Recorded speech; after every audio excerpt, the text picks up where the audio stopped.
Good afternoon, ladies and gentlemen, boys and girls. What up, what up, what up? Welcome to another edition of the Brothers Briefing, your number one place for news, views, and lifestyles for and about Black men. I am your co-host, Charles Coleman Jr. And of course, joining me is my amazing co-host right here in the co-pilot seat, Richard Fowler, my friend. How you doing, brother? I'm good. You know, it's another week. Another week. I feel like the year's moving by so quickly. We're almost summer. August. Summer is flying by. It's August, bro. Here's the thing. Once after Halloween, and which we're close to, which Labor Day, to me, Labor Day, Halloween, the same holiday at this rate. Then it's like wintertime, and then I turn 40. So, you know, I'm trying to balance all these things. No, I know I don't look 40, and I'll never look 40. Listen, man, you know. I'm aging in reverse, but still, it's moving so fast. You know, once you turn 40, see, y'all, this is the type of behind the scenes ribbing that you guys don't get to see normally in a Brothers Briefing. Once you turn 40, you can't put up your shirtless six pack pictures on IG. You can't do that. See, y'all got to check out Richard's IG. So now you're gonna go to Richard's IG. You're gonna see like the you know what I'm saying, the shirtless, shirt open six pack pics. I was looking at Richard's IG. I was like, I used to could do that shit, and I can't still. I got it. Don't sleep. To be fair, because I can't. I have it, but I can't do it because people. What's stopping you from doing it? Because people be like, I'm too old for it, right? Like that's the thing. Get this last bit of 30 thirst trap that you could do. Like the thirst traps have to be different at my age. Like I'm a little bit older, tiny bit. I can't. I mean, first, it was not a thirst trap. I'm just saying. I'm confused. Okay, so look, let's just talk about it, right? Because I think this is a conversation I've been accused. He didn't know I was going to do this, y'all. He did not know I was going to do this. So I will say this to y'all, because let's just do it. So people who've known me for a long time, have known.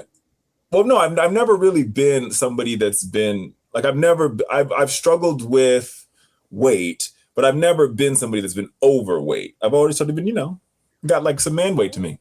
But I would say over like maybe 2 years ago, year and a half ago, in trying to sort of like seeing, 30, 40 coming down the line, and also just a keen understanding that when you start to feel your body not work the way that it should, and I think as men, we know what that feeling is like, you just don't bounce back the same. Yeah. And where it all sort of came to a head for me was November. There was a lot happening. And I just didn't see myself bouncing back from being out with the friends, being out with the boys, going from one bar to another. And like, I was out for like 2 days. Some of it was alcohol induced. So that's fair. But I was like, this doesn't feel right to me. So I made a commitment that year, so that was 2025, to stop drinking. So I did not drink for a whole year. And so because I decided not to drink for the year, and I mean, drinking in moderation. So I didn't like go cold turkey, but I made the choice that I would never be drunk again. And I haven't been drunk since. Tipsy, but not like, I don't know what happened to me the next morning. Will never happen. Shout out to you for that. So the year of doing it, I said, like, if I'm going to do this and encourage my friends and others, if you're going to do this, might as well just get it all together. And I'm like, you make a good point. So I had decided, I dusted off my gym membership, which I had and I never used. And I'll be honest with you, and I'll give him a shout out because he's also a brother. I met a brother along the way at my gym who was one of the trainers there. His name is Jalen Wright. And we just sort of I had worked with trainers in the past, for whatever the reason, Jalen was the antidote. And he's sort of like he's my younger brother. He was in his 20s running around the gym like a crazy person. I still think he's a little crazy. He knows I said that in love if he's listening to this. And it, just rehoned me and refocused me in a way that I didn't expect. And part of it is through group training. So it's 3 or 4 people in a class. Everybody has different fitness goals, but you're in the class together. So you have a fitness buddy every day, and you're seeing people make growth, and you're making growth. And before you know it, Charles, I've lost maybe 20 pounds, but no GLP-1s, nothing like that. Yeah. But what I will say, the most remarkable thing about this moment has been people who know you, like double looking like they didn't know you before. 1, 2, the attention that you don't know that you get, that you've gotten. And 3, all of these comments about me posting thirst traps. And I'm like, it was not intended to be a thirst trap. And no matter what I see, people are like, yeah, that nigga wanted to put a thirst trap up there. So there you go. But It wasn't. It's actually wellness. This August is Wellness Month, and to usher in wellness. There you go. As I say this, I can see people saying, "This motherfucker's trying to find a way to get over a thirst trap." As a Negro who loves the camera himself, I'm not going to hate on that at all. What I will say is two things, and they're actually very appropriate because this is the brothers briefing. You know, all jokes aside, my heart is warmed when I see brothers taking care of themselves, because I always say that Black men deserve to grow old, and with as many genetic and hereditary challenges that we may have to navigate, you got to give yourself a fighting chance. And part of that is like understanding that movement is medicine. It's very interesting to hear you tell your story, because Richard and I are both active. We're both in the gym. We have different fitness goals. We do different stuff, but like we're both, as far as lifestyle goes, healthy mother effers. Like we will get in the gym. And, I mean, I would tell Obamacare that because my healthcare costs still too high. But yeah, like, well, I mean, there are plenty of times where Richard will call me or I'll call Richard, and he's either just leaving the gym or he's calling me and I'm just getting to the gym, or it's a regular thing, which I'm glad about because it's important for us to take care of ourselves. But Richard, I had such a similar experience, and I want to tell this story because not only does it mirror yours, but I suspect that it mirrors a lot of brothers who are out there. I too was 39 and I just turned 40. And I remember my birthday's in August, and it was like September or October of my 40th year. Like I just turned 40. And man, my God, my body, I was having all kinds of health complications. I couldn't sleep well. I knew I was overweight. I knew I was out of shape. I wasn't sleeping well. My acid reflux was all over the place. There were all sorts of problems that I was having. And here's what it was that I said to myself, similar to what you said. I said, I could probably manage this now, but I'm 40. If this is how I'm feeling I'm like newly minted 40, like not even a month past my birthday, right? I'm like, if this is how I'm feeling today, by the time I hit 55, I'm cooked. I'll be cooked. And so I made the decision, much like you, pretty much at that same point. For me, it was 2019, where I was like, yo, I got to get in here and do it. And then fortunately for me, the pandemic proved to be one of the better things, because I was at home in a way that was uninterrupted and allowed me to sort of really, like, one of the few things that I did have to do regularly that I enjoyed was just taking care of myself. And so, like, you're hitting that point, or you hit that point almost exactly when I hit that point as well. And so for any brothers who are listening, or if there's a Black man who who is challenged by that, make sure you share this with them. So we want you to like it. We want you sharing, like, we want you to like it. We want you to share it. We want you to subscribe. But like, it's more than just news. It's a lot more of it's a bigger conversation. Like I said, it's news, views, and lifestyle. And this is the lifestyle when you're talking about Black men and wellness. But let's get to the news. Richard, what's our first story of the day? Yeah, let's get to the news, y'all. Let's get to the news. The first story, this story has been brewing on the internet for a week. But I think it's tied to a longer narrative around higher education, which is why it made our show. And it's about do-rags and bonnets at Tuskegee University, Tuskegee University. And here's how it goes. Tuskegee University has a new ban on bonnets, do-rags, pajamas, slippers in classrooms and cafeterias. And it's made the rounds, Charles. As you know, people have all had their opinions about it. I have my opinions about this. I want to hear others. Sure. But I'll let you go first. Yeah. So listen, the first thing that I want to say is, for people who are listening to this, I want you to understand and consider that what we think or understand is a conversation requires that you even have the prerequisite information to get what the issue is. I'll make this very simple. When I had a mentoring program back in Brooklyn for Black and Latino boys, I remember it was a situation where there was a young man who was in one of our sessions, and he was sitting with a pick in his hair, and he started picking his hair at the desk. And I remember I said, and I'm going to be accountable here. I said, that's not appropriate. Like, don't do that. That's not, you don't do that here. Like, that's not appropriate. And one of the other mentors said to me, you take for granted that someone has ever actually told them that that's not appropriate. And for as extreme or even absurd as that might seem to some people, we live in an era where it's legitimate that you may be someone who does not understand or appreciate that some of these young people may come, not guaranteed, but they may come from places where they have not been on a college campus before. And their perception of being able to and they may not have lived anywhere but home. And at home, they may have been able to go outside on their block in their neighborhood, sit on the stoop, or be sort of casual and comfortable in things that may not have been appropriate. They may have flown and gone to airports. Here's the thing. I challenge you on, and I don't know if I have an answer to this. I don't think anybody has an answer. I think, and I also be very clear, I think Tuskegee, this is their policy. And I think based on who they're I think it's a good policy. Oh, no. I'm totally in line. I think it's a good policy. I want to push you on inappropriate because I think it's important. And I'll use a story. So as folks know, I fill in on the 5 from time to time. And there's nights, not only when I fill in on the 5, but on election night where I'm up in New York and I don't have the privilege of being able to prep for a show or a broadcast at my home. And so I have to prep at Fox, there's a talent floor. We have offices and producers are next to us and they help us prepare.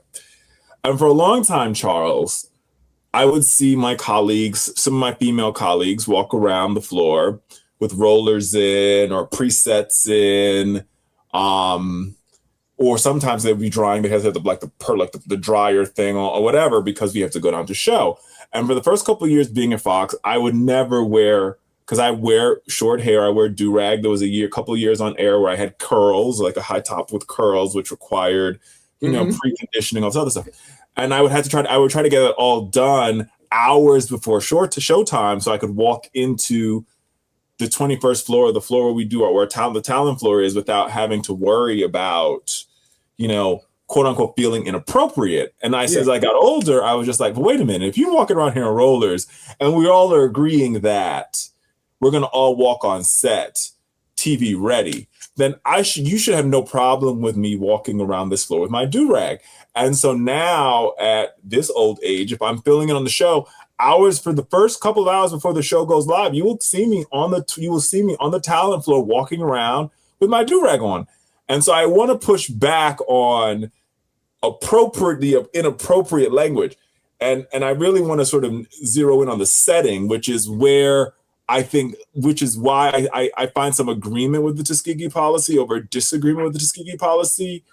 And like I said, I live in the middle on this one because I went to a PWI and it's a little different. But hear me out, though.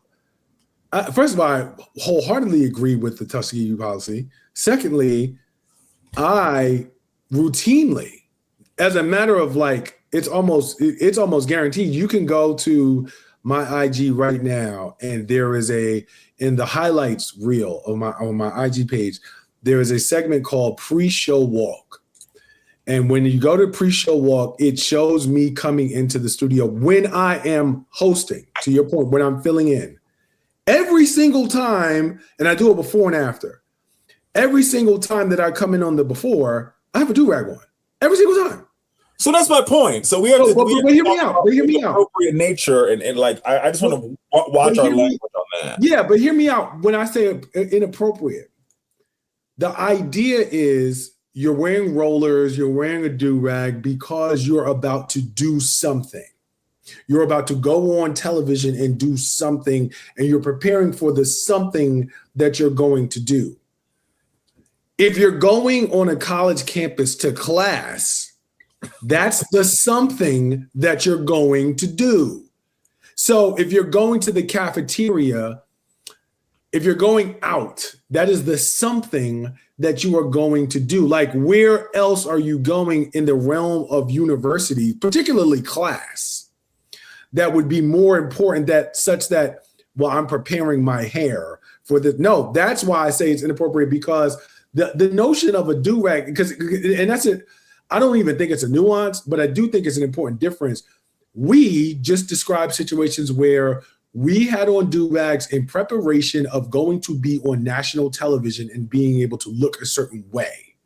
Yes, we were in the offices, but understand that the places that we're in the office are literally places that are reserved for preparation, which is what a do-rag is for. It's preparing your hair for whatever. You're wearing rollers or a bonnet and getting makeup and doing those things in the dressing room or headed to a dressing room. You are in the process of preparing.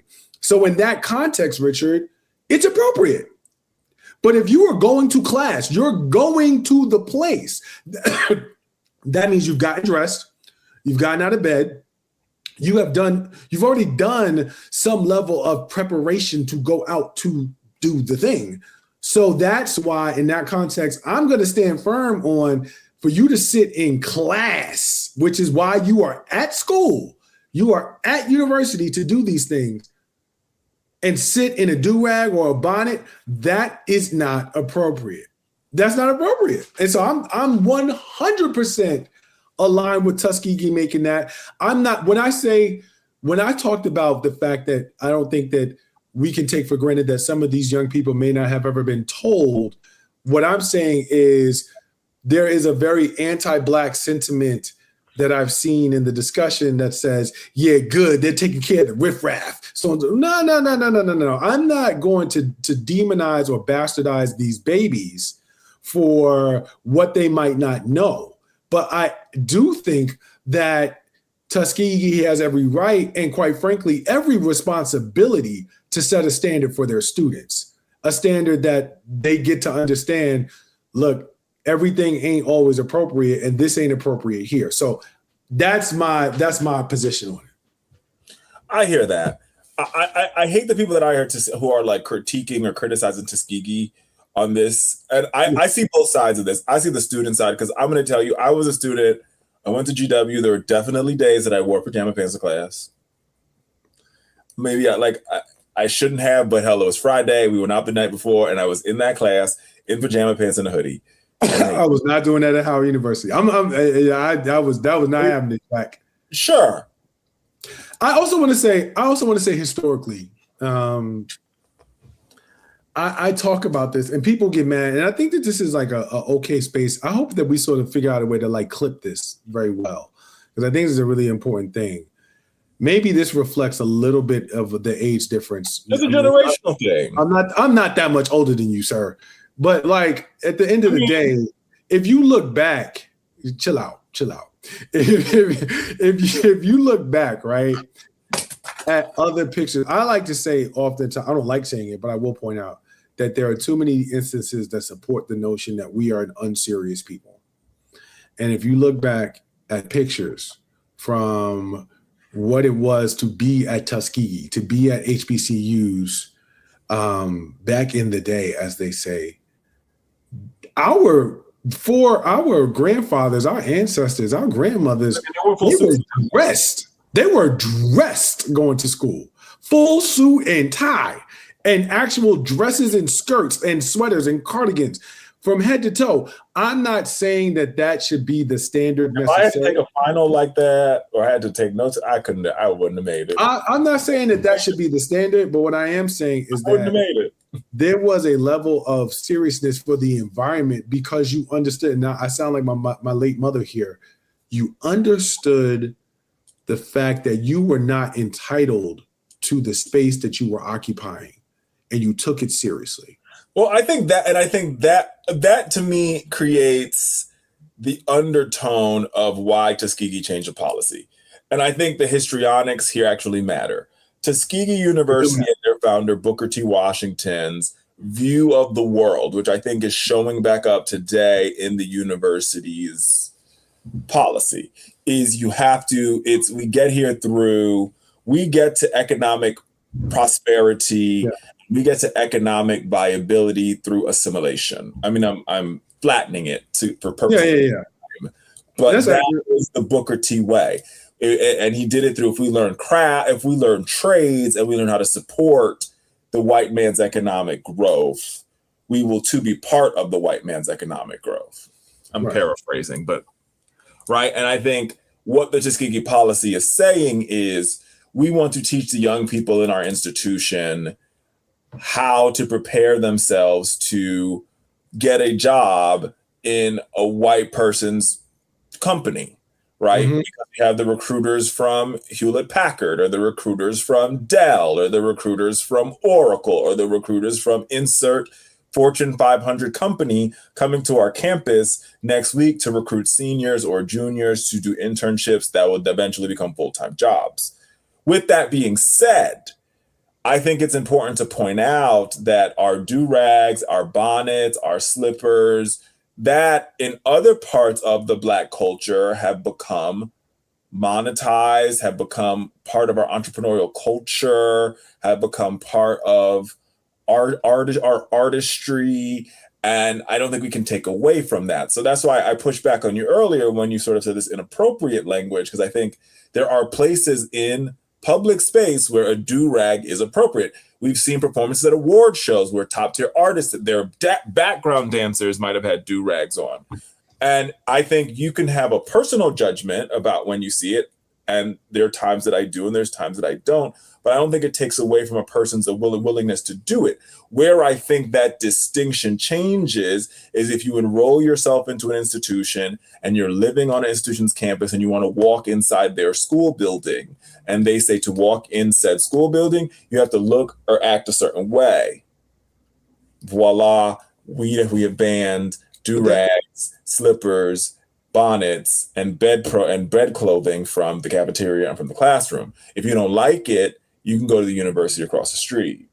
Well, I think that, I don't want to oversimplify it. I think that everything is situationally appropriate, right? Like the notion there may not be anything that is universally appropriate, but I will say that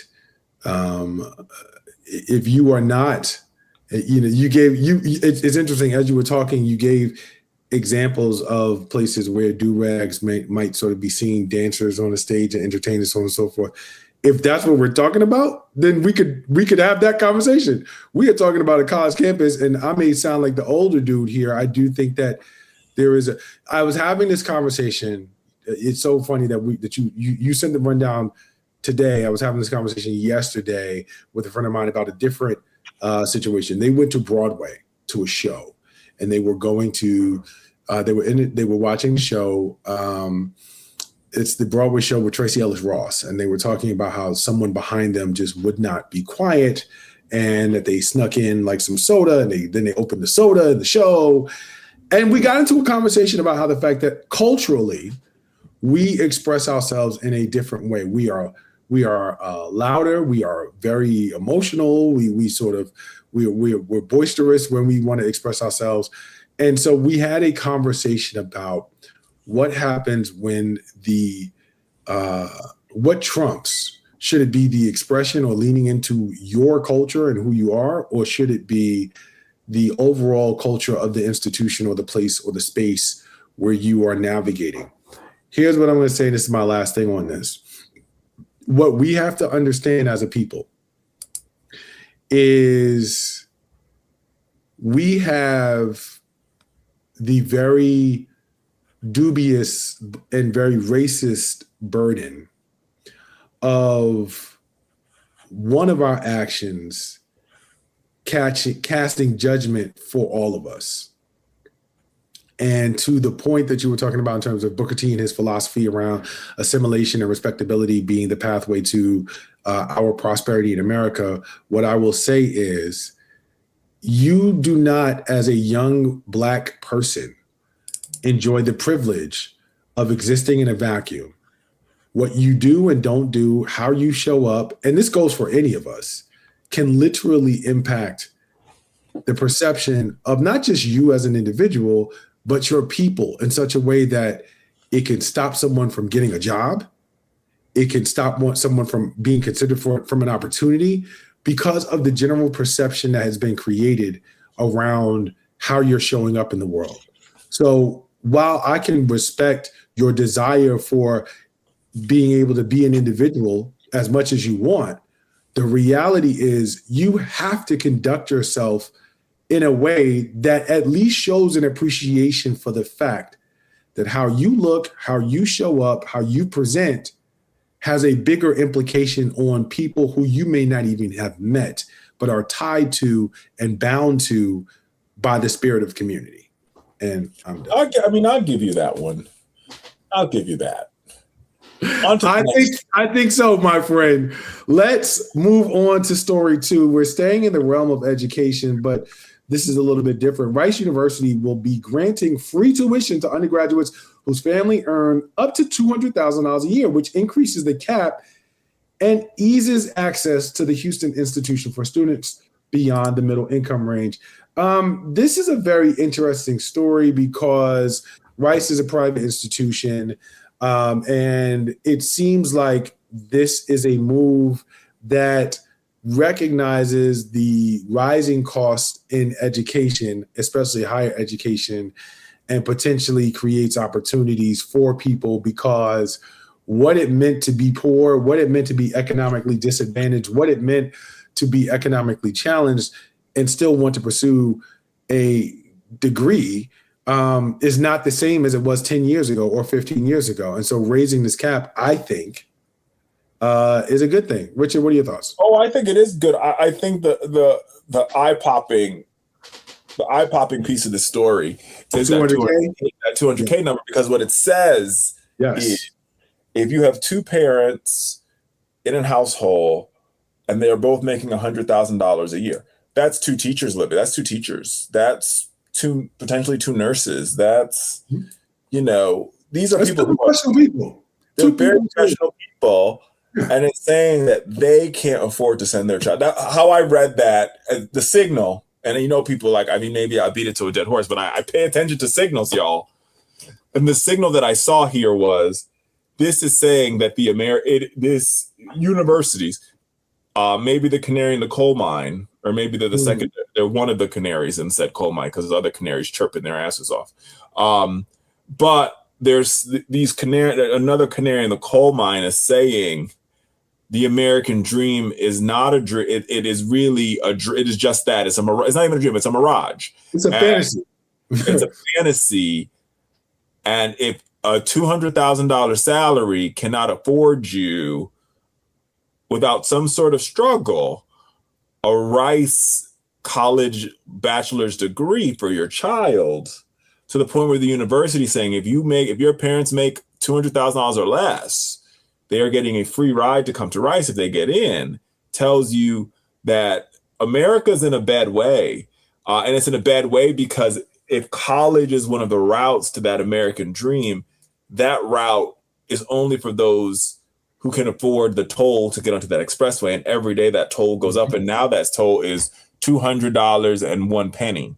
And that's $200.01 too many. I totally agree with you. And I also want to say that, in this space, I hope, I don't know if this will be the case, but I hope that what we may be witnessing is the beginning of a pendulum swing in the opposite direction. We have seen a little bit of this from schools like Harvard and other places that have the type of endowment, I think Brown is another one, that allow for them to make these sorts of decisions. The reality is, at the same time that has taken place, there are also a number of higher education institutions that don't have the means to do that.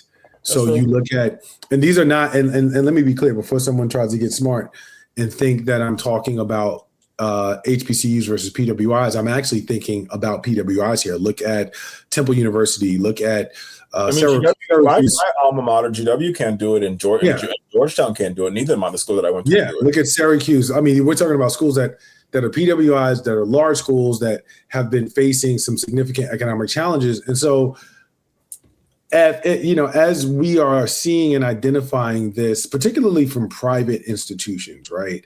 This this recognition and recalibration around cost and opportunity for learners, and opening that door for access. What I am wondering is, how will that reconcile with an industry that is in a lot of places sort of struggling to stay afloat, because you do have schools that have been able to put enough acorns away for a rainy day, and you also have schools that are having a lot of problems financially now. So where is this whole thing going to settle, and who's going to pay the cost? Who's going to pay that? Who's going to? I think it's also worth pointing out the geography here, man. This is also happening in Texas. Texas is a place. I mean, if you listen to CNBC or you listen to any of the business channels, they're telling you that all these corporations are moving to Texas because of the cost of doing business is so cheap. Mm-hmm. If this is happening in Texas, it tells you. I mean, that's the distinction. That's what makes the case of Brown and Harvard, a lot different from Rice. Is that it's Harvard, so to have a good dinner in Boston for two people, you're already at $200. So you're already at 0.001% of these people's salary. So you're already there. Whereas in Texas, there's supposed to be a lower cost of living. And even in a place where you have a lower cost of living, the mirage of the American dream is alive and well, and the mirage is getting bigger. And I think it's worth, this is a signal that you got to keep your eye on. But let's go to the next story. What do we got? The next story, it's perfect because our big guest today is also going to talk a little bit about this. Oh, yeah. We've been in the education space for a minute, and so our guest today is going to really tie together a lot of these stories. Get it done. Oh, yeah. So the first annual Economic State of Black Men and Boys in the United States was released by the John Mercer Langston Institute of African American Political Leadership in partnership with the Virginia Alliance for Black Men and Boys. And this work was done under the leadership of Dr. Wes Bellamy, who's a good friend to this show and a good friend to both of us. And its takeaways, Charles, were pretty interesting. And here's just a couple. There are 22.7 million Black men and boys living in the United States. 6.6% is the Black unemployment rate in June of 2026, the highest among the four racial groups and ethnic groups presented in the BLS. Another number for you, $1,039 is the median usual weekly earning for a Black man working full time in America. 26% is Black men's share of total HBCU fall enrollment in 2022, down from approximately 38% in 1976, excuse me. 2,200 is the median transaction account balance among households with Black household leaders. So that's how much money they have in the checking account. That's the median. And here's one more for you. 43% homeownership rate amongst households with Black householders, compared to 73% amongst households with white householders. These statistics are pretty enlightening, but they also tell you that Black men, the number that I think screams to me is the median weekly earning for a Black man is $1,000 and $1,039. That means the tippy top is the tippy top, but that means the other 50% below that's wild. That's super wild. I want, first and foremost, shout out to Virginia State University, where Dr. Wes Bellamy is a professor. Shout out to the institution that helped to house this study. Wes, boy, you put your foot in this study. It is comprehensive, it is great, and it is informative and instructive. And the reason it's instructive, as we will likely get into with our next guest, is that when we have data like this, it allows us to make the case. This is why, ladies and gentlemen, I refuse to compromise on beating the drum on behalf of Black men and Black boys in America. This is why, because I don't care where you want to talk about progress. I don't care what you want to say has been done. The findings of this study show or should show for anyone who cares about the state of Black men in America that where we are is an unacceptable place. And what I also want you all to do is to look beyond the numbers and look at the narrative. Because the narrative around what it is to be a Black man in America, when you're talking about this economic reality, is the actual difficulty of life that it creates in terms of being able to survive. But then there's the additional tax of what it can do to you mentally and psychologically. You can barely support yourself in this type of median income, with this type of median income, let alone support a family. And I can tell you that I don't know a single Black man whose financial situation does not impact their psychological or emotional one. And so this has links to mental health. It has links to quality of life. It has links to a whole bunch of other host of things that aren't necessarily included directly in the study, but that you should be able to understand are just a short jump from where we find ourselves. So I really want to shout out Wes. I know he did. I know he took over a year to do this study, conducted, I believe, over 10,000, either 10,000 interviews or 10,000 hours of interviews in terms of putting this work together. This is what a scientist does. This is what researching and academics do, because my last thing here, Richard, is people in community need to understand that, like, the work of thinking is critical to solving our problems. As simple as that sounds, what I mean is that there are a lot of folks who do the thinking and who do the work to understand the issues that you may never have heard of, that give the tools to other people with the platforms that enable them and us to do what it is that we do effectively. Everybody's not going to be sort of like the protester or the rabble rouser or the organizer or the legislator or the policymaker, but fundamentally, foundationally, it is the researchers like Wes Bellamy, like what Dr. Wes Bellamy, like our guest, Dr. Andre Perry, who are responsible for giving everyone else the tools to work with. So big shout out to them, and make sure as you check this report out, because it's really, really thorough, really, really comprehensive, that you are making the connections and connecting the dots beyond just the numbers of the economic picture. I think that's right. Connect the dots on this, because, and I can't wait to talk to Dr. Perry about this, who coming up after the break, is we have to see ourselves beyond our choices, but also like we have to understand that the societal pressure that's on us, even though some of us have overcome this, right? I think because we have the Tyler Perrys and you have the Jay-Z's and you have all of those folks, that's why this 1,000 number is a little higher. Right? Because we know that the chasm on the other end, because of all the odds stacked against us, are wide.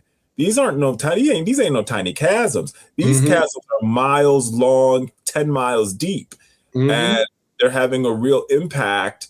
And I think those impacts are only going to get uniquely worse as we start to sort of see the full breadth and depth and impact of the rollback of DEI programs, the rollback of a lot of the government protections, the rollback of the firing of a lot of these civil rights offices, these various departments. And we're going to see these numbers get worse over the years, not better. So pay attention to this, and we're going to pay some bills, and we're going to go to a break.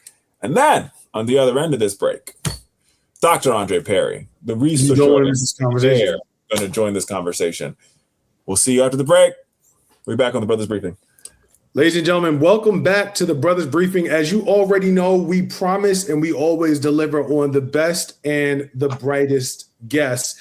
Today's guest is no exception at all. We are thrilled to be joined by a senior fellow at the Brookings Institution, by an author, by someone who has already shown throughout their career a dedication to studying, to chronicling, and to uplifting the situation, the circumstance, and the life of Black boys and Black men. Mr. Andre Perry is here. Why don't you guys give him a round of applause? Sir, welcome to the Brothers. Perry. And Charles, I'm glad you made that intro, because when I think about the work that Dr. Perry does and all the things we talk about on this show,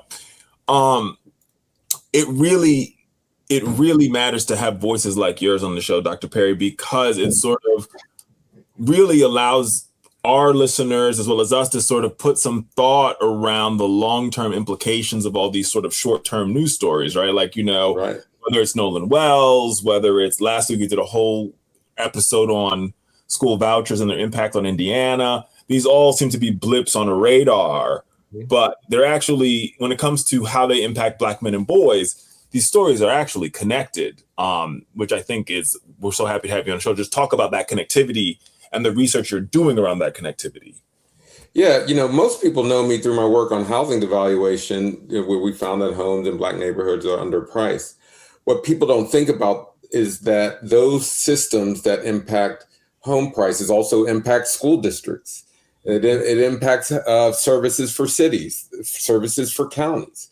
And so you can't necessarily look at one sector or another. Every week we see a report card for education, a scorecard for labor. But what is the overall impact of all of those sectors on life outcomes? And for me, one of the areas that I'm very interested in, we're publishing a lot of research on this now, is on well-being and life expectancy. Well-being is sort of the subjective perceptions of how you're doing in the world. Life expectancy is the objective. We have a number. We have life expectancy. And by the way, average life expectancy for Black men currently is around 70 years old. And so my research looks at all those systems and says, hey, ultimately, if you move the sort of medical issues away, what are the social political factors, these social determinants, we call them, and its impact on life expectancy for boys and men of color? And one other thing, we often look at things at the individual level. How is this impacting an individual? We also know that places are treated like people, and particularly majority Black places are treated like people are treated. Black institutions are treated like Black people. And so a lot of my analysis also looks at the concentration of Black people and its impact on outcomes, as opposed to looking at individual outcomes. I want to, and I know this is Charles' question, but I want to follow up on that, because I think you said such a thing that needs to be thinged. This idea that when we think about places, they're looked at as people. And where I think that shows up, Charles, in real life is when you say a neighborhood, the South Side of Chicago, Southeast Washington, D.C., different parts of Detroit. We can pick any city and sort of have this conversation. And the reason why, and this sort of gets to my question, because what you have in those communities, which I think connects both of your sort of genres of work, Dr. Perry, is this idea where within these communities, you have you'll see, neighborhoods and pockets where there are high net worth Black individuals who live in Black communities. And on the flip side, you also see abject poverty happening in the same time and place. But when a researcher or a government agency is looking at that particular community as a person, to your point, they look at the zip code and say it's a high poverty zip code, but they miss the fact that the house value in that zip code, every house is over $500,000 with their ownership. Right. And so how do we start to begin to take ourselves out of the frame of we are a person, rather, we're actually a community that there are people who choose to live in community, but we have different economic backgrounds, we have different needs. And if you disaggregate us outside of the zip code, you'll actually find some very profound and interesting findings. Yeah, we released the Black Progress Index. It's anyone can look it up. And it's released on Brookings. It was in partnership with the NAACP. And we look for the places where Black people are living the longest. And it's just a wide variety of how we are living. And a lot of it is place-based. Now, people ask me, what's the difference between this place and that place? And by the way, the place with the longest life expectancy is essentially the DMV. You can be in Loudoun County, Montgomery County, parts of DC, and expect to live over 80. Shout out to Richard. I always wanted to move down there because it was something about the area, but now you're confirming it in a different way, Dr. Perry. Yeah, I mean, if there is a Wakanda, it's the DMV for sure in the United States. Yeah, I think Atlanta would like a word about that. Oh, yeah. The facts are facts. They can have the word. It's measurable. We can take away from the facts. No, listen. I am so inspired by and appreciative of the work of academics like you who do this sort of research, because it is a critical component that allows people like me and people like Richard, but particularly me from a civil rights lens, to make the arguments that are necessary around advocating for better conditions for our people. So when we are having discussions about systemic racism, about systemic discrimination, and there's this conversation where people don't want to believe it, I'm always able to say, thanks to the work like people like you have done at the Brookings Institution, shout out to Dr. Wes Bellamy and his new study about Black men in economics,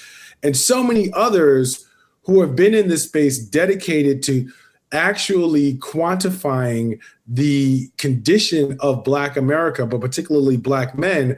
I can say in response to someone, this is not a feeling. This is not something that is like my emotion. These are numbers, these are stats, these are facts. My question is, a lot of people don't necessarily appreciate the process of what it is to do the research that you've done, get a prescription or at least a diagnosis of the severity of the problem, and then have the sort of need to connect that diagnosis to a prescription that is policy-based. So for our audience, can you sort of walk through the process of like what it is to do that work as an academic, as someone who studies, as someone who researches, and then say, we've identified this as a problem, maybe even offer some solutions? And how does that go from where you have it to a debate on the congressional floor or the Senate floor? Yeah, you know, for a lot of researchers, it really does start with your position in life. I was raised in an area in Wilkinsburg, Pennsylvania. It's a small Black majority municipality surrounded by Pittsburgh on three sides. When I was raised in this place, and I saw all the assets there, and I could also see when people talked about my neighborhood, they talked in a negative light. And they could not recognize all the assets and strengths that are there. So fast forward 50 something years later, and when I'm doing research, in the back of my mind, I'm always working to show that Black people are not the problem. It's the structures that erode the quality of life. And if you know me, I have this phrase that I say it like it's keeping my teeth white, that there's nothing wrong with Black people that ending racism can't solve. When you do the analysis, when you compare a home, a business in a Black neighborhood, and compare it to its equivalent in socially similar situations, you see that these homes and businesses and other assets are devalued. And so we take the painstaking methods to really identify the intrinsic value of things. And it turns out that much of the research validates what our elders used to say. You know, when I was growing up, I would hear this all the time: our ice is just this cold. Well, it turns out to be true. When you look at when you compare businesses in Black communities, businesses in white communities, and we used Yelp data, we scraped all the Yelp data, and we found that Black, brown, and Asian-owned firms actually score higher. But when they're in Black neighborhoods, the perception of the neighborhood devalues the business, and you get less revenue. But the assets are as strong. So I said that to say, where I am as a researcher, I know that other researchers have blind sides. And this is where DEI and inclusion matter. If you don't have people who can see what is happening or have an inkling of what is happening, you don't introduce frameworks that can actually introduce new questions. So what I do as a researcher is really just find new questions to be asked, because much of what we are trained to do is to devalue Black people. Or in this regard, we are absolutely trained to looking at how Black people compare to white people, as if Black people need to catch up to white people in order to be whole. For me, in a lot of my research, I compare Black people to Black people, because we know that racism is real. And we know that to a certain extent, I don't have to prove that redlining extracted wealth and opportunity. But what I do have to prove is a policy recommendation to restore the value that has been extracted by racism. I do have to show that there is strength in Black communities. I do have to show that there is persistent discrimination that's still there, that is robbing people of opportunities. And I want to ask, when you show those things, right? When you are able to empirically prove that beyond the numbers, because that's something that I encounter, and I imagine Richard does as well, is the skepticism, right? Like we want to be told, or we don't want to be told, but folks want to tell us how post-racial America is. So when you actually present this empirical data, what's the reaction? What do you get as a response? Oh, everything from they just won't believe it to they will get like other research organizations to like go after it. They will send me nasty emails. By the way, one day I'm going to publish all the emails that I received. That's what I want to see. I'm 100% sure I got you beat, but I'm sure they're nasty. We should actually have a compendium. You know what? That would be a very interesting compilation, because I get them. I know you get them, Dr. Perry, and I know you get them, Richard. So like, I think that compilation would be top tier. But what is interesting is a lot of times I present data that shows the strength of Black community. And when I see skepticism around strength, that's what really bothers me. When you say, oh, no, not Black people aren't doing poorly everywhere. In fact, in life expectancy, there are places where Black life expectancy is about the same. But it didn't happen by coincidence. Yeah. It happened because of civic action. You know, a lot of my models, I'll show that, hey, the life expectancy is 75 in a certain area, and it should be 78. Or it is 80 and it should be 78. And either something's going on, either something's wrong with the model that you're using to measure it, and nothing's ever wrong with my models, or something's happening in the local environment to make it so. And we have places that are overperforming than what they are predicted to do. So a lot of my research, I say, hey, let's look at these places that are overperforming, achieving, and let's learn from these places, because when you go to the ground, and this is where I value journalists, it's when they take the data and then they go to the ground and they ask, why is this happening? And then you see, oh, they have a special purpose credit program. They have a university doing interesting things with education. They have a home ownership program here. This is why you have a different outcome. It's not because of some magic wand or the invisible hand. It's because some people did something. And so these numbers, you know, these projections that we put out aren't a destiny. If you can find those places that are doing well and then ask those residents, Black people, white people, brown people, how did you get here? You can learn from that to apply them in other places. But let me tell you, it's amazing how we are just in a narrative-driven society. So much of my work has to be backed up by narrative, or it really doesn't go anywhere. It just I'm glad you brought that up, because 2 weeks on the show, 2 weeks ago on the show, we had the mayor of Chicago, Brandon Johnson, join us, and he talked about the policy work that his administration has done over the past, 2.5 years, almost 3 years now, to actually increase the life expectancy of Black men, specifically on the south and west sides of the city. But when you brought up narrative, because I was trying to figure out how to loop this in. But when you brought up narrative, the narrative you commonly hear about Chicago, and I think in a way, in some places in Chicago, the narrative that is sort of folks continue to believe is that, the city's crime ridden, there's all these problems. But if you look at the city of Chicago's own statistics, what it shows you is with just 2.5 years of a leader, or 3.5 years of a leader who's laser focused on how do I improve the lives of folks who live on the west side and the south side of the city, some of the more poor neighborhoods. Also, to the point earlier, the same neighborhood of Madam C.J. Walker, right? So the same neighborhood of the Black millionaire, as well as some of the poor residents of Chicago. What you see taking place in just that short period of time is transformation, and the transformation happening rapidly. But even to the people living in that community, they struggle with the transformation that's actually happening to them, to your point, because of narrative and what we've been told to believe.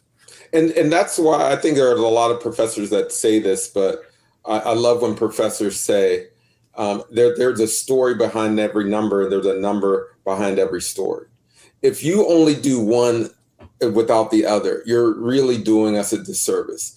A lot of this work, particularly in Chicago, Baltimore, Philly to a certain extent, game-changing outcomes in terms of if you reduce crime, which is the number one, or gun fatalities, I should say, which is the number one detractor from life expectancy for Black men. No, it's not even close. If you can solve that, man, everything else comes together. Yeah. But the narrative around gun violence is so heavy. It's hard for people to even get that out of their minds when you're seeing change firsthand. So Richard and I both, to different extents and in different ways, have a hand, a foot, a finger, a toe, a nose into the lane of storytelling because of what we do in terms of narrative. What do you say, or what advice do you have about how to best connect those two lanes, the lanes of your data? And you just said they sort of work hand in hand. So for people like Richard and I, who are interested in making sure that we get it right, but also creating that essential bridge, like what advice do you have? Oh, for me, and I say this all the time, if I'm not working with journalists when I release a report, then I'm not doing my job. If I'm not working with local storytellers, griots, around my research, if I don't have them on this stage, oftentimes, I'm at Brookings and we'll release a report. We get on the Brookings stage and it's all the muckety mucks. And we don't have the people who are actually going to amplify the work. And we don't even talk about social media at all, really. Nowadays, before, I could write a report and it would go viral. Now, if it's not attached to a podcast, a meme, something that is going to resonate, it's just going to sit on the shelf. So for me, the recommendation is always bring me back on this podcast. Make sure, hold me accountable to briefing you, going old school. Like before, you would always have to have a conversation with an editorial board or another group of journalists before you release something. I said that's more important now than ever, because in this anti-intellectual society we're in, we're actually reading a lot. We're just not reading anything long form. And so for me, it's about getting these data in the hands of people like you so that you can, ask the questions of politicos. And by the way, advocates also. these nonprofit advocacy organizations are also influential in getting the word out. So we got to work as a team, as a crew, so to speak, in order to get the word out. And I have to say this too, because I used to write a regular column. Researchers need to understand how journalists work as well. There's a lot of learning there that needs to take place. So, but that cross-pollination is absolutely necessary in order to get the word out. That's dope. I mean, and so talking about that, what research do you have on the burner? Because I know you're. Man. I'm going to be releasing, my colleagues Farah Khan and myself. We're going to be releasing a new report that was funded by the Schott Foundation here, probably in about a month, that really looks at the impact of place on outcomes. So not just looking at Black people in the aggregate, but looking where people live and its impact on Black men and boys in particular. Some of this is not surprising, that there is a strong correlation between the share of Black men and boys and particular outcomes. Income is lower when we have high concentrations of Black men and boys. Homeownership rates are lower when we see high concentrations of Black men and boys. Access and economic hardship vary. So you see higher levels of housing insecurity, food insecurity, and a lack of reliable transportation when you look at the share of people of color, men of color, I should say, in an area. Now, this is to say that oftentimes we got the directionality wrong. We often say that that's a result of individual choices in the outcomes in place. But what this data shows, that somewhat discrimination is following Black men and boys wherever they live. So wherever we see men of color, Black men and boys, you see sort of like a predatory nature of policy. And that's what this research is showing, that we got to get out of this habit of this talking about individual choices, pants wearing, what your do-rags and your bonnets and all that other stuff, That earlier on the show. Which by the way, I didn't have a problem with the discourse. I mean, I had a problem with the discourse in general, in a sense of we always attack Black institutions as if they are the problem. Yes. And so I'm like, there's something to be said about how low income culture, so to speak, is infiltrating our institutions. It's not just HBCUs, you go to churches, but the real thing is, hey, a college or university has every right to have whatever their standards is, and we have the right to impose our own standards. But the point is, it's like, I just hate when the discourse becomes, look at what Howard's doing. Look at what Tuskegee's doing. Look at that. Nah, that's not the conversation. I think that it ties right into what you were talking about in the beginning about understanding that our ice is just as cold. And some of it is just the way that we've been socialized. And I'm so glad you brought that up, because I share it. I can't tell you, Dr. Perry, how excited this conversation has made me. Richard knows, and I'll be the first person to sort of acknowledge it. We both, Richard and myself, we beat the drum as loud as we can on behalf of Black men and Black boys. And that oftentimes requires that we are critical of certain systems and apparatus that may not necessarily be popular to be critical of all the time. And this is an apolitical conversation as is, at least in terms of a two-party system or anything of that nature. It's political in as much as the lives of Black people and Black men are political in America. But I do want to say this, because this is so critically important, and this is also why I'm so excited. If there's a fire in your house and you know that there's a fire, you don't know where the fire came from, or you might have an idea of how the fire was started. You call the fire department, and the fire department comes, and presumably the fire department puts the fire out. Where I'm going with this is that when the fire department arrives, or when the fire department is on the phone, they don't come to you and say, well, what's the best way you think we should put this out? Because that's their job to do. You've identified the problem, and then the fire department comes and figures that out. Where I'm going with this is from a narrative place. The work that you do, the research that you have done makes it unequivocally obvious to me that there is no reason for policymakers, for legislators, and for people who are a part and associated with different political apparatuses to say, we don't know what's going on with Black men.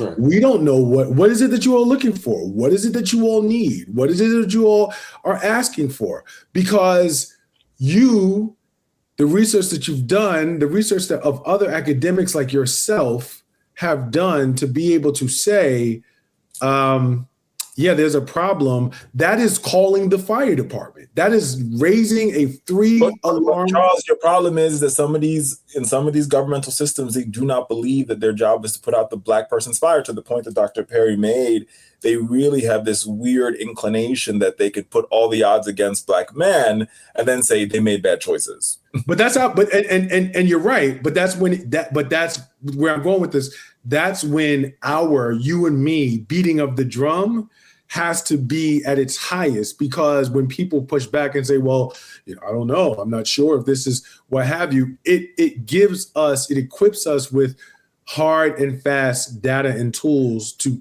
really beat that drum even louder. So for me, it's super exciting because, like you, Dr. Perry, I'm often faced with and I know Richard is as well, I don't believe you.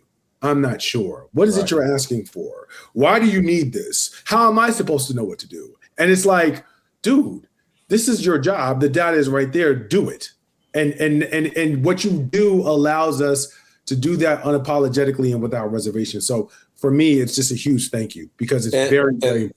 You are definitely welcome, but it has been longitudinal struggle for scholars since Du Bois, before Du Bois. There have always been people who said racism doesn't exist, and it's a figment of your imagination, that this is attitudinal, this is, something that's not as substantive, and we need to invest in good research. And I think it's, we talk about rigor, and I forget who, it might've been Brittany Cooper, who said there's nothing rigorous about white supremacy or something like that. And we constantly need the data.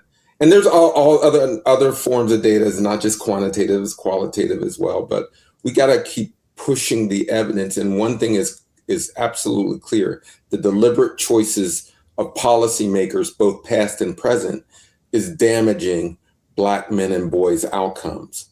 Not the other way around. So we got to the evidence is overwhelming on that. It's funny, you could have a conversation about housing discrimination, knowing that most of America's history, it was legal to discriminate against Black people, legal. And then you say, oh, why are these outcomes the way they are? Because our credit scoring systems, our appraising systems, our assessment systems were all predicated on segregation. And we've grown to live with a lot of these systems. We still live with them. And so my job is to constantly show the distributional effects of these policies, because it's real, it still exists, and we're not going to just, good vibe our way out of it. They're just going to be, we're not going to just pull our pants up and take off bonnets and whatever, and get out of it. This requires policy, and because something I say all the time, that we're not going to nonprofit our way out of these problems. We need policy, and we need economic justice, or we're not going to see an upliftment. I love that. Dr. Andre Perry on the Brookings Institution. Oh my gosh. Thank you so much for joining us today. And listen, as this research comes out, you know where to find us, because we want to continue to uplift it, because we think it has day and night, life and death implications for people who are in the audience and people who look like us. So thank you for joining us. We appreciate you, brother. And that's going to bring us to our fast break portion. Cue the music, as Richard says. Cue the music. Listen, I mean, it's such a, I think the fast break is such a downgrade from Dr. Perry, but we got to do it anyway. Charles, I know, after such a conversation like that, it's very hard to beat. But here we go. Trump's reflecting pool prosecution falls apart. Listen, federal prosecutors drop felony vandalism charges against former Olympic canoeist David Hearn after evidence showed that damage to the reflecting pool was caused by a rushed, botched renovation, not by Hearn. Trump is still insisting that vandals were responsible and publicly attacking U.S. Attorney Jeanine Pirro for dropping the case. That is pretty interesting because they never brought those charges. That's the thing. Of July, Jeanine Pirro brought the charges when she probably shouldn't have. She said that it's been the Secretary of the Interior who gave her bad information. But Trump refuses to let it go and say this is part of a botched job. And it is a very interesting move to watch Jeanine Pirro say, I've already stepped too deep into this and I'm getting out. So Jeanine looked at the wall and said, I got to maintain my credibility. Okay. Right. Yeah. Because I got to look at these judges every day. I don't know about you. In the next story for you, high fuel prices are making that flight that you've been on or you're getting ready to take a little bit more expensive. And Charles, I got to tell you, this is real life for me. I mean, I took a flight to Atlanta over the weekend and it was like $700 to go from DC to Atlanta. That's a $200 flight. But the reason is rising jet fuel costs are pushing airlines to increase fares, adds fuel surcharges, and the consideration of flight cuts altogether. Because fewer seats are available, that can drive prices to go even higher, and travelers could face prolonged periods of more expensive air travel. Coupled with that, I think we're also dealing with this wacky weather and a lot of weirdness in the DC and New York airspace, which has created more delays for folks. So it's a travel war zone out there. Not a war zone, I guess it's the wrong word. It's a travel nightmare out there. America, guard your guards. RIP Spirit Airlines. And for our last story in our fast breaks, Black voters could decide Michigan and the Democrats' direction. We've been talking about this a lot on the show. And so it's important to know that this is keeping in line with the Brothers Briefing. Black voters are pivotal in Michigan's Democratic Senate primary between progressive Abdul El Sayed and establishment-facing Rep. Haley Stevens. The contest has become a broader test of whether Democratic voters want to disrupt the political system of status quo and work within it. And the winner could help determine control of the Senate. This is a very important race. I don't think it should be as close as it is, but I understand why it is. And we will continue to watch it going forward. That's the fast break on the Brothers Briefing. That is the fast break. And listen, depending upon when you're watching this or hearing this, that race could have already been decided. Either way, Black voters will be the storyline. And if it ain't the storyline, you're getting your news from the wrong news source. That is going to do it for us for another edition of the Brothers Briefing. Before we go, I want to make an important editorial note. August 5th, if you follow my newsletter, What Matters Now on Beehive, you would know that August 5th marks the beginning of the quiet period. And what is the quiet period? The quiet period is the period that you can no longer have your name scrubbed or removed from your voter rolls in your state. It's a 90-day period. It's being challenged in court, but it started August 5th because that's 90 days before Election Day. Why am I telling you this? Make sure you go vote and check to make sure that before you go vote, your name is still on the registration rolls, that you are still registered and that you have not been purged. You have 90 days between now and Election Day where you can no longer be purged. And if you are purged, you have time to make the correction. That is called the quiet period. So you can go to govote.org. There are a number of different other places you can go. Look it up. Make sure you check that you're on those voting rolls, that you haven't been purged. Keep your receipt. And if for some reason you have been purged, clerical error, same name as someone who had to get taken off, any of the above, you have the time to get it right before Election Day. So I did have to make that announcement because the quiet period started on Tuesday, August 5th. And don't get purged, y'all. Don't get purged. Don't get purged. But sometimes it happens by mistake. But this is why. Listen, I'm going to say this: if you hear the sound of our voice and you're listening to this podcast, go check your voter registration status right now. Just go to iwillvote.gov. Like iwillvote.gov. iwillvote.gov. Go vote.org. There's tons of them. Your local registrar and check to make sure they have the right address for you. They have the right information for you. And also, because the rules have changed in so many states over the past couple of months, know what you need to vote. If you need a passport, in some states that's the case now. If you need a state ID, if you need a utility bill, know before you go. And there's the 90-day window, to Charles's point, so you have a chance to get it before you actually have to vote. All right, y'all. That's the Brothers Briefing. We want to thank you for joining us for another edition. This has been amazing. Again, the number one place for news, views, and lifestyles on Black men. We are the Brothers Briefing. I am Charles Coleman Jr., and that is Richard Fowler. And we will see you on the other side next week. Peace.